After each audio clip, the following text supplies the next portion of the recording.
Hello दोस्तों, स्वागत है आप सभी का अतुल्य आर्य सोनिया क्लासेस में। दोस्तों, रीट एसएसटी की जो अपनी डेली टेस्ट सीरीज चल रही है, आज उसका 57वां टेस्ट है।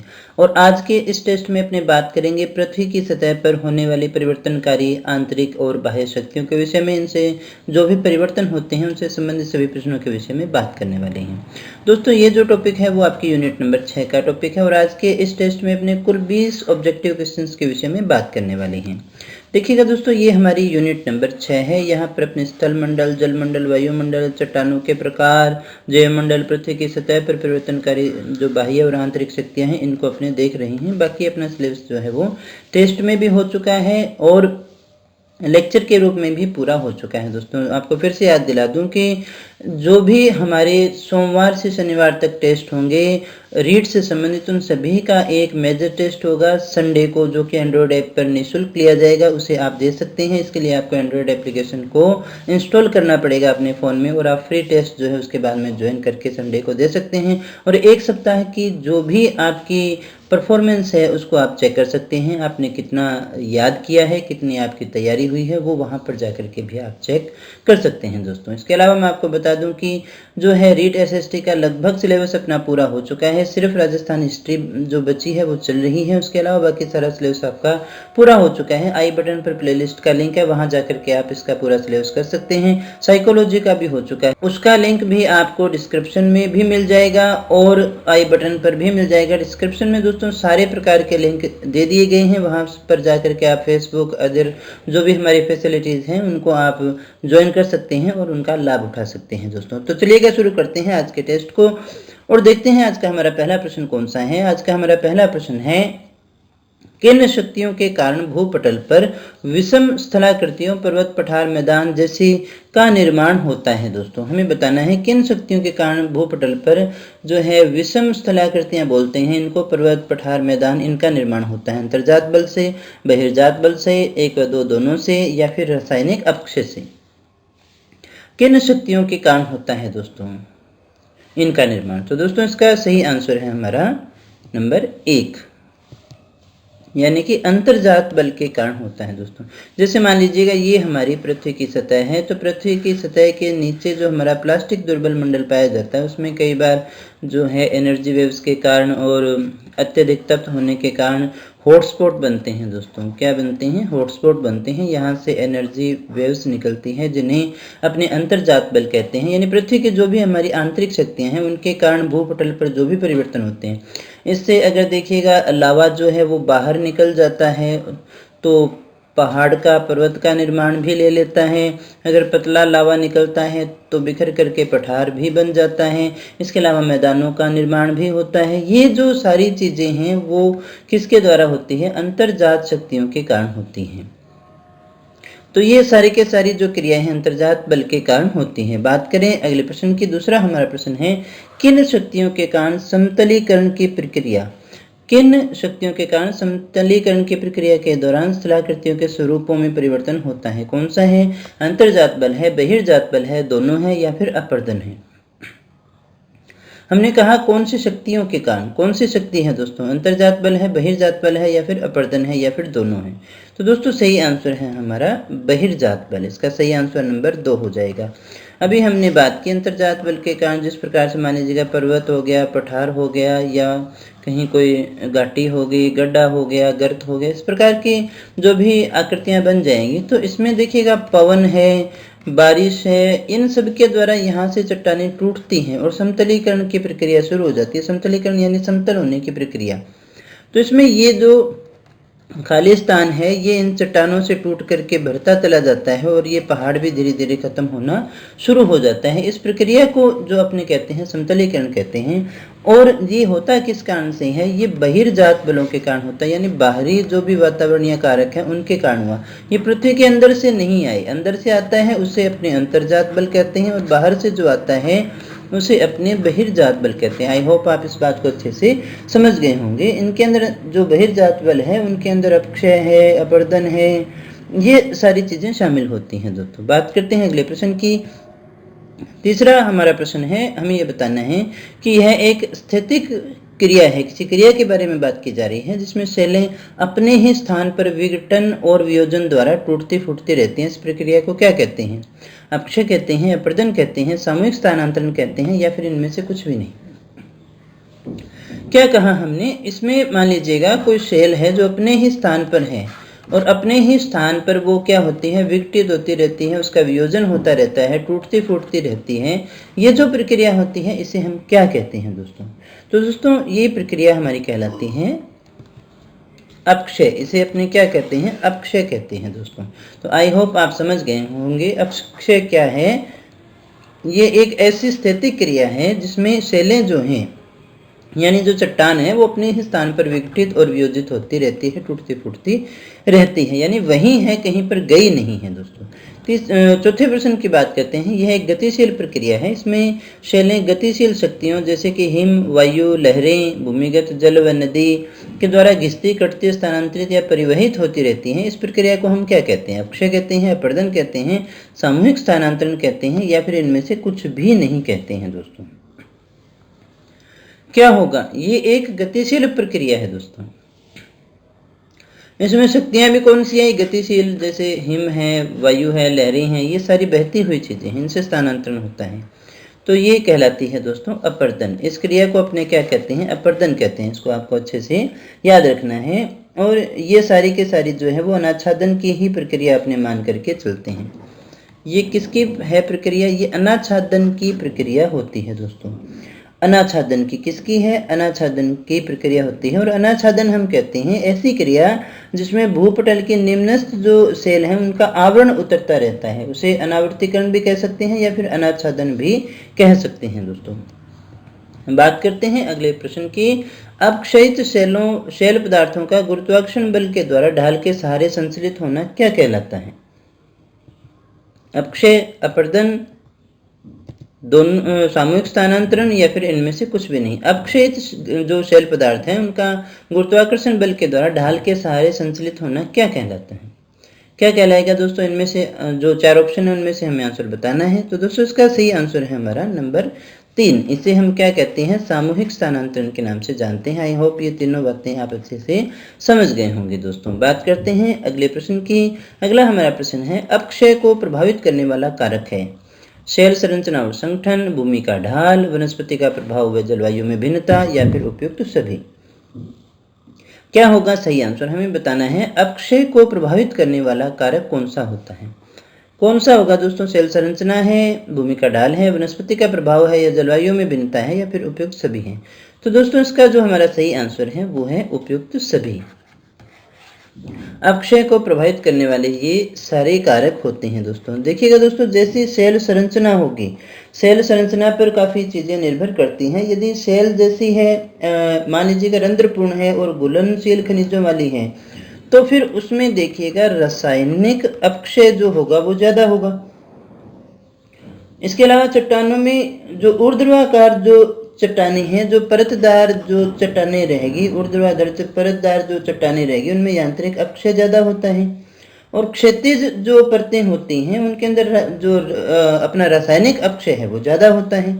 भूमि के ढाल की बात करें तो देखिएगा मंद, और जहाँ पर ढाल कैसा है, मंद है या न्यून ढाल वाली जो भूमि है उस पर तीव्र ढाल वाली भूमि की तुलना में अपक्षय जो है वो कम रहेगा। जहाँ ढाल ज़्यादा है वहाँ पर जो है अपक्षय भी ज़्यादा होता है दोस्तों। इसके अलावा देखिएगा जलवायु में भिन्नता, जैसे उष्ण और आर्द्र प्रदेश जो है वहाँ पर रासायनिक अपक्षय होगा ज़्यादा, जबकि उष्ण और शुष्क जो प्रदेश है वहाँ पर यांत्रिक अपक्षय ज़्यादा रहता है।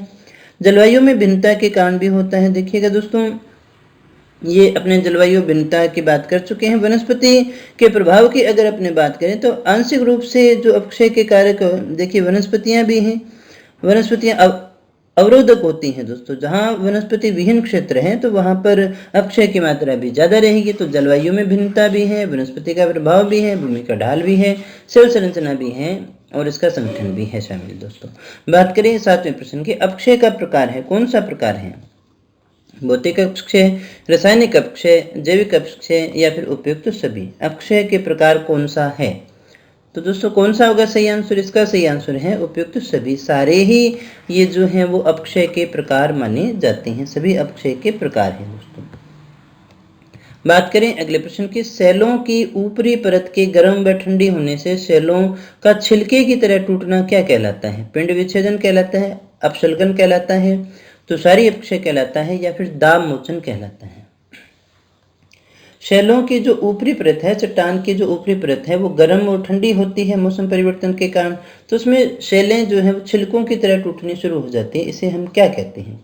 तो दोस्तों इसका सही आंसर है हमारा नंबर 2, इसे हम अपशल्कन कहते हैं। क्या कहते हैं? अपशल्कन। अब देख लीजिएगा, पिंड विच्छेदन हम किसे कहते हैं? पिंड विच्छेदन कौन से क्षेत्रों में होगा? जैसे मान लीजिएगा गर्म मरुस्थल का जो क्षेत्र है वहां पर तापांतर बहुत ज्यादा होता है दोस्तों। तापांतर, दैनिक तापांतर देखिए ज्यादा है, कम और ज्यादा का जो डिफरेंस है वो अधिक रहता है दोस्तों।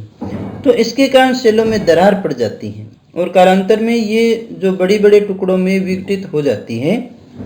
इसे ही हम क्या कहते हैं? पिंड विच्छेदन कहते हैं। यानी अधिक तापमान आने पर फैल गई, कम होने पर सिकुड़ गई, इनके कारण जो है वो पिंड जो है वो टूट जाते हैं। ऐसा गर्म स्थलीय क्षेत्रों में होता है, इसे हम पिंड विच्छेदन कहते हैं। अब हम बात करें तुषारी अपक्षय की, ये किसे कहते हैं? जैसे मान लीजिएगा ये कोई भी बहुत ठंडा क्षेत्र है, ये कौन से क्षेत्र में होगा? बहुत ही ठंडे जो हमारा क्षेत्र रह गया वहां पर होगा। तो जो भी चट्टान की मान लीजिएगा दरारें हैं, उन दरारों के अंदर जल भर गया और फिर वो क्या हो गया? जम जाता है सर्दी आने पर। तो सारी मतलब बर्फबारी के रूप में लेकर के चलती हैं, तो वहां पर वो जाकर के जम गया, फिर पिघलता है, तो इसके कारण जो चट्टानें हैं वो टूट जाती हैं। इसे हम तुषारी अपक्षय के नाम से जानते हैं। अब लास्ट देख लीजिएगा, दाब मोचन। अब दाब मोचन में क्या होगा? जब कभी ऊपरी चट्टानें अट गई हैं तो निचली चट्टानों पर पड़ने वाला दबाव क्या हो गया? कम हो गया। इससे वो चटकने लगती हैं, उसमें चटकने पड़ती हैं, जिसे ही हम क्या कहते हैं? दाब मोचन के रूप में देखते हैं दोस्तों। तो हमारा इसका सही आंसर क्या था? शैलों की ऊपरी सतह वाला वो अपशल्कन था और बाकी चीजें भी मैंने आपको बता दी हैं। बात करें अगले प्रश्न की। 9वां हमारा प्रश्न है, रासायनिक प्रक्रिया द्वारा शैलों का जल व गैस की सहायता से टूटना, घुलना, सड़ना और नए यौगिक में बदलना क्या कहलाता है? रासायनिक अपक्षय, भौतिक अपक्षय, जैविक अपक्षय या फिर प्राकृतिक अपक्षय? हमने कहा रासायनिक प्रक्रिया हुई, उसके द्वारा शैलों का जल व गैस की सहायता से, किसकी सहायता से टूट रही है ये ध्यान रखिएगा, जल और गैसों की सहायता से टूटना, घुलना, सड़ना और नए यौगिकों में बदलना क्या कहलाता है? तो इसका सही आंसर क्या होगा दोस्तों? इनमें से इनका सही आंसर है हमारा नंबर 1, ये कहलाता है रासायनिक अपक्षय। बात करें अगले प्रश्न की, रासायनिक अपक्षय की प्रक्रिया में शामिल नहीं है, कौन सा शामिल नहीं है? ऑक्सीकरण, कार्बोनेशन, सिलिका पृथक्करण या फिर दाब मोचन? रासायनिक अपक्षय में कौन सा शामिल नहीं है दोस्तों? क्या होगा सही आंसर इसका? तो दोस्तों हल्का सा रिकॉल करोगे तो याद आ जाएगा आपको। इसका सही आंसर होगा नंबर 4, क्योंकि दाब मोचन जो था ये कौन से में था? ये भौतिक अपक्षय में था दोस्तों। कौन से अपक्षय में था? ये भौतिक अपक्षय में था। अब थोड़ा देख लीजिएगा, ऑक्सीकरण क्या होता है? वायुमंडल में जो ऑक्सीजन है, वायुमंडल की ऑक्सीजन जल में घुलकर सेल के जो खनिज हैं उन्हें ऑक्साइड में बदल देती हैं। क्या कहा हमने? वायुमंडल में जो ऑक्सीजन है वो जल में घुलकर सेल के जो खनिज है उन्हें ऑक्साइड में बदल देती है। इस प्रक्रिया को हम ऑक्सीकरण के नाम से जानते हैं। अभी इसके द्वारा होता क्या है? इसके द्वारा सेलों का अपघटन वो ज्यादा शीघ्र होता है और इसका सबसे अधिक जो प्रभाव पड़ता है वो लोहे जैसे खनिजों पर होता है दोस्तों। फिर आगे बात करें अपने कार्बोनेशन की। कार्बोनेशन क्या होगा? वायुमंडल में कार्बन डाइऑक्साइड भी है, CO2 है। अब ये गैस जो है, ये गैस जल में मिलने के बाद में कार्बनिक अम्ल बनाती है। क्या बनाएगी? ये कार्बनिक अम्ल बनाती है और इसमें संपर्क में आने से जो भी चूना युक्त जो सेलें हैं वो तीव्रता से घुलने लगती हैं। इसे अपने क्या कहते हैं? कार्बोनेशन के नाम से जानते हैं। फिर हम बात करते हैं सिलिका पृथक्करण। सिलिका पृथक्करण अपने किसे कहते हैं? यहाँ ध्यान दीजिएगा, सिलिका पृथक्करण अपने किसे कहते हैं? सेलों से सिलिका का अलग होना। सेल से जो सिलिका है उसका अलग होना ही क्या कहलाता है? अलग होने को ही हम डिसिलिकेशन या फिर सिलिका पृथक्करण के नाम से जानते हैं। आग्नेय जो सेल हैं उससे इसका पृथक्करण होता है दोस्तों। फिर देखिएगा, इसमें एक दो चीजें और देख लेते हैं अपने। जल योजन। ये भी रासायनिक अपक्षय में ही शामिल है। जैसे ऑक्सीकरण है वैसे ही होता है जल योजन। अब देखिएगा जल योजन क्या होता है, सेल खनिज जो हैं उनमें जल के अवशोषण को हाइड्रेशन कहते हैं। अब इसमें क्या होता है, जैसे कि बॉक्साइट है, फेल्सपार है। बॉक्साइट, फेल्सपार जैसी जो शैलें हैं वो जल को जल्दी सोख लेती हैं, जिससे उनका भार बढ़ जाता है और वो टूटकर बिखर जाती हैं। तो ये जल योजन के कारण होता है। एक और देख लीजिएगा, पांचवा जो इसका है घोलन, जिसको सॉल्यूशन बोलते हैं अपने। वर्षा जल जब आता है तो सेल पदार्थों से अनेक प्रकार के अम्लों और कार्बनिक तत्वों को घोल देता है। इससे एक नया रासायनिक मिश्रण भी बन जाता है और इसी रासायनिक अभिक्रिया जो होती है उसे अपने हाइड्रोलिसिस भी कहते हैं दोस्तों। तो घोलन भी हमारे लिए इम्पोर्टेंट था, ये भी रासायनिक अपक्षय का एक पार्ट आता है। बात करें अगले प्रश्न की। जैविक अपक्षय की प्रक्रिया में शामिल है वनस्पति द्वारा अपक्षय, जीव जंतु द्वारा अपक्षय, मानव द्वारा अपक्षय या फिर उपयुक्त सभी। जैविक अपक्षय में कौन सी प्रक्रिया शामिल है? तो दोस्तों इसका जो सही आंसर है हमारा वो है उपयुक्त सभी। ये सारी चीजें इसमें शामिल होती हैं दोस्तों। बात करें 12वें प्रश्न की। अपर्दन की विधि है कौन सी? अपघर्षण है, सन्निघर्षण है, जलदाब क्रिया है या फिर उपयुक्त सभी है। अपर्दन की क्रिया में शामिल है। अपर्दन गतिशील प्रक्रिया होती है, ये अपने पढ़ चुके हैं। तो इसका सही आंसर होगा हमारा नंबर 4, ये सारी क्रियाएं होती हैं।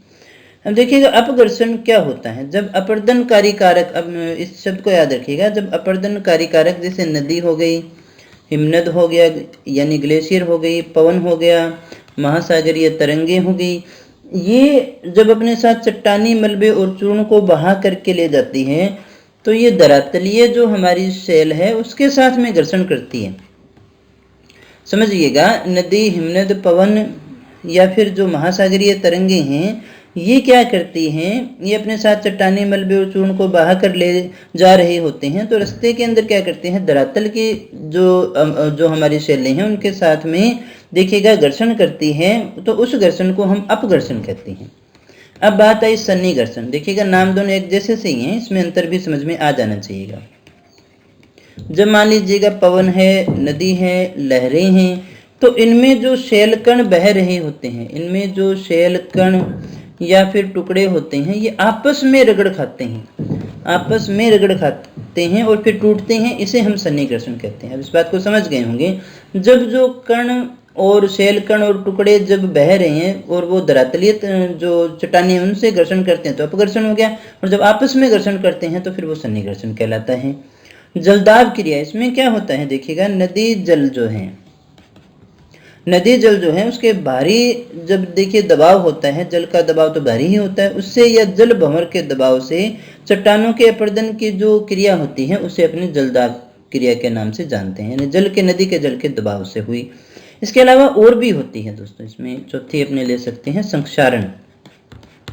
अब संक्षारण क्या होता है इस पे ध्यान दीजिएगा। जल की रासायनिक क्रिया हुई, क्या हुई, जल की रासायनिक क्रिया हुई, उसके द्वारा चट्टानों के खनिजों का जल में घुलकर बहना, चट्टानों के खनिजों का जल में घुलकर बहना, ये क्या कहलाता है, ये संक्षारण कहलाता है दोस्तों। फिर इसके अलावा एक और देख लीजिएगा, अपवाहन ये क्या होता है दोस्तों, पवन के द्वारा, ये किसके द्वारा हुआ, पवन के द्वारा बालू मिट्टी को एक स्थान से दूसरे स्थान पर उड़ा करके ले जाना ही क्या कहलाता है, अपवाहन कहलाता है। इसके अलावा एक और शब्द आ जाता है उत्पाटन, इसको भी याद रखिएगा। उत्पाटन क्या होता है, जब हिमानी जो है, हिम नदी जो है यानी हिमानी जो है वो अपने मार्ग में आने वाले शैल खंडों को उखाड़कर अपना परिवहन अपने साथ करती है, तो इस क्रिया को हम उत्पाटन कहते हैं दोस्तों। एक और लास्ट इसका देख लीजिएगा, गुहिकायन, ये भी अपर्दन की ही एक विधि है। अपर्दन का मतलब एक स्थान से दूसरे स्थान पर पहुंचना। अब इसमें क्या होता है, जब देखिएगा नदी में कोई भंवर उत्पन्न हुआ और उससे जो तरंगे बनी तो उसमें जो अनेक प्रकार के छिद्रों का निर्माण होता है नदी के तल में, और इसे ही अपने क्या कहते हैं, गुहिकायन के रूप में देखते हैं। बात करते हैं अगले प्रश्न की। 13वां हमारा प्रश्न है, अपर्दनात्मक कारकों की गति धीमी पड़ने पर और ढाल कम होने पर प्रवाहित मलबे के जमा होने की क्रिया को क्या कहते हैं, निक्षेपण, सन्निघर्षण, भूकंप या फिर प्रवाहन, अप्रवाहन, क्या कहते हैं दोस्तों। अपर्दनात्मक कारक जो थे वो धीमे पड़ गए और ढाल कम हो गई। अब जो उसमें मलबा है वो जमा होना शुरू हो गया। इस क्रिया को क्या कहेंगे? इस क्रिया को कहते हैं हम निक्षेपण। अगले प्रश्न की बात करें, 14 नंबर हमारा प्रश्न है, सेलों का स्थैतिक विघटन और वियोजन क्या कहलाता है? अनाच्छादन, अपवर्तन, अपक्षय या फिर घोलन? शैलों का जो स्थैतिक विघटन और वियोजन है क्या कहलाएगा दोस्तों? क्या होगा सही आंसर? इसका जो हमारा सही आंसर है वो है अपक्षय। क्या कहलाएगा? ये अपक्षय कहलाता है दोस्तों। बात करें अगले प्रश्न की, 15वां हमारा प्रश्न है, अनाच्छादन किसे कहते हैं? अपवर्तन और परिवहन, अपवर्तन व निक्षेपण, अपवर्तन, अपक्षय और सामूहिक स्थानांतरण या फिर अपवर्तन व घोलन? अनाच्छादन किसे कहते हैं दोस्तों? अनाच्छादन कहते हैं अपने नंबर 3 यानी अपवर्तन, अपक्षय और सामूहिक स्थानांतरण, इन तीनों का ही रूप जो क्या कहलाता है वो अनाच्छादन कहलाता है दोस्तों। बात करें अगले प्रश्न की, अपशल्कन की क्रिया सामान्यतः कौन से प्रदेशों में होती है? अपशल्कन क्या होता है ये बात अपने कर चुके हैं। जहां वार्षिक तापांतर अधिक हो, तापमान ऊंचा हो, तापमान नीचा हो या फिर दैनिक तापांतर अधिक हो, अपशल्कन कहाँ होगा दोस्तों? तो दोस्तों इसका सही आंसर है हमारा नंबर 4। जहाँ पर दैनिक तापांतर ज़्यादा होता है वहाँ पर अपशल्कन की प्रक्रिया होती है, जिसमें हमने कहा था सेलों की ऊपरी सतह का छिलकों के रूप में उतरना या टूटना। बात करें अगले प्रश्न की, किस प्रदेश में रासायनिक अपक्षय की क्रिया अधिक होगी? देखिएगा किस में होगी, उष्ण व शुष्क में, ध्रुवीय में, उष्ण व आर्द्र में या फिर शीत व आर्द्र में। अब देखिएगा हमने क्या बात की थी, यानी टेम्परेचर भी हो और वहाँ पर देखिएगा जल के द्वारा होती है, विशेषतः जल में ही जो है खनिज लवण घुलते हैं। रासायनिक अपक्षय के लिए जल आवश्यक होता है। तो यहाँ पर आप बताइएगा रासायनिक अपक्षय की क्रिया सबसे अधिक कौन से भाग में सक्रिय रहेगी? तो इसका सही आंसर होगा हमारा नंबर 3, यानी ऐसा स्थान जो उष्ण और आर्द्र है वहां पर रासायनिक अपक्षय की क्रिया अधिक सक्रिय होती है। बात करें 18वें प्रश्न की, वृत्त सेल मलबे का गुरुत्वाकर्षण बल के द्वारा ढाल के सहारे स्थानांतरित होना क्या कहलाता है? अपक्षय, अपवर्तन, सामूहिक स्थानांतरण या फिर परिवहन? क्या कहलाता है दोस्तों? हल्का सा रिकॉल करोगे तो याद आ जाएगा, सिर्फ भाषा ही चेंज है इसकी। तो इसका सही आंसर है हमारा नंबर 3, इसे हम कहते हैं सामूहिक स्थानांतरण। अगले प्रश्न की बात करें, सन्निकर्षण किस में होता है? अपक्षय में होता है, अपवर्तन में होता है, सामूहिक स्थानांतरण में होता है या निक्षेपण में होता है? सन्निकर्षण किस क्रिया में होता है दोस्तों? ये भी बड़ा अच्छा प्रश्न बन गया, अभी हमने इसको पढ़ा भी है, तो देखें कितनी याददाश्त है आपकी और कितना सही होता है। तो दोस्तों इसका सही आंसर है हमारा अपवर्तन। अपवर्तन में होता है सन्निकर्षण। क्या होता है ये मैं बता चुका हूँ आपको अभी। अगले 20वें प्रश्न की बात करें, ये आपका आज का अंतिम प्रश्न भी है। सामूहिक स्थानांतरण का प्रकार नहीं है मंद गति सामूहिक स्थानांतरण, तीव्र गति सामूहिक स्थानांतरण, अत्यधिक तीव्र गति सामूहिक स्थानांतरण या फिर मध्यम गति सामूहिक स्थानांतरण। सामूहिक स्थानांतरण का प्रकार इनमें से कौन सा नहीं है दोस्तों? तो दोस्तों इसका जो हमारा सही आंसर है वो है नंबर 4, यानी मध्यम गति सामूहिक स्थानांतरण नहीं होता है दोस्तों। कौन सा होता है? ये तीनों इसके विकल्प आते हैं, प्रकार आते हैं। तो दोस्तों ये थे आज के हमारे प्रश्न जो पृथ्वी की सतह पर परिवर्तनकारी शक्तियों से संबंधित है। कुछ और प्रश्न भी बनते हैं जिनको अपने कल यानी 58 नंबर टेस्ट के अंदर देखेंगे, उनके विषय में भी अपने बात करेंगे दोस्तों। तो दोस्तों अगर आपको वीडियो अच्छा लगा हो तो लाइक कर देना, दोस्तों के साथ में शेयर कर देना ताकि वो भी इसका लाभ उठा सकें। और चैनल पर पहली बार आए हो तो सब्सक्राइब देखिए जरूर कर लीजिएगा अगर आप हमारे साथ में जुड़ना चाहते हैं तो, ताकि क्लास आते ही आपको नोटिफिकेशन भी मिलते रहें। बेल आइकन भी इसके लिए आप दबा सकते हैं दोस्तों। PDF और अदर इन्फॉर्मेशन के लिए आप हमारे टेलीग्राम चैनल को ज्वाइन कर सकते हैं या फिर हमारी ऑफिशियल वेबसाइट atulyars.in को लॉगिन कर सकते हैं। वहाँ से भी आपको सारी PDF और इन्फॉर्मेशन जो है वहाँ से आपको मिलती रहेगी दोस्तों। इसके अलावा मैं आपको बता दूं, वापस दोहरा देता हूँ, सोमवार से शनिवार तक जो भी पढ़ेंगे उसका टेस्ट आपका होगा संडे को, यानी इस वीक का जो टेस्ट है वो आपका इस संडे को होगा। जिस संडे को होगा वो उससे पिछले संडे का सिलेबस होगा, वहाँ से अपने टेस्ट देखते हैं दोस्तों। तो दोस्तों उम्मीद करता हूँ आपको टेस्ट अच्छा लगा होगा, प्रश्न अच्छे लगे होंगे। तो मिलते हैं कल के टेस्ट में कुछ और नए प्रश्नों के साथ, कुछ और नई जानकारी के साथ। तब तक बने रहिए हमारे साथ। Thank you very much.